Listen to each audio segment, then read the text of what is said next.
ಬಂಧುಗಳೇ ನಮಸ್ಕಾರ. ಇವ್ವನಿ ನ್ಯೂಸ್ಗೆ ಸ್ವಾಗತ. ನೀವಿನ್ನೂ ನಮ್ಮ ಚಾನೆಲ್ಗೆ ಸಬ್ಸ್ಕ್ರೈಬ್ ಮಾಡಿಕೊಂಡಿರದಿದ್ದರೆ ದಯವಿಟ್ಟು ಸಬ್ಸ್ಕ್ರೈಬ್ ಆಗಿ.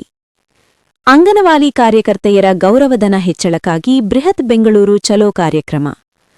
ಕರ್ನಾಟಕ ರಾಜ್ಯ ಅಂಗನವಾಡಿ ಕಾರ್ಯಕರ್ತರು ಮತ್ತು ಸಹಾಯಕಿಯರ ಫೆಡರೇಷನ್ ಎಐಟಿಯುಸಿ ನೇತೃತ್ವದಲ್ಲಿ ಬೃಹತ್ ಬೆಂಗಳೂರು ಚಲೋ ಕಾರ್ಯಕ್ರಮದಲ್ಲಿ ನೂರಾರು ಕಾರ್ಯಕರ್ತೆಯರು ಭಾಗವಹಿಸಿದ್ದಾರೆ.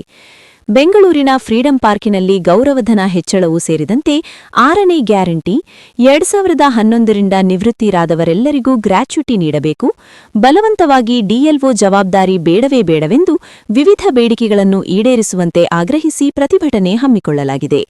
ಹೋರಾಟದಲ್ಲಿ ಸಾವಿರಾರು ಅಂಗನವಾಡಿ ಕಾರ್ಯಕರ್ತರ ಭಾಗವಹಿಸಿದ್ದರು. ಅಧ್ಯಕ್ಷರಾದ ಅಮ್ಜದ್, ಕಾರ್ಯದರ್ಶಿ ಜಯಮ್ಮ, ಗಿರಿಜಾ, ಹಡಗಲಿ ಜಯಲಕ್ಷ್ಮಿ, ಹರಪನಹಳ್ಳಿ ಬಸಮ್ಮ, ಗುಡಿಹಳ್ಳಿ ಹಾಲೇಶ್ ಮತ್ತಿತರರು ಭಾಗವಹಿಸಿದ್ದರು.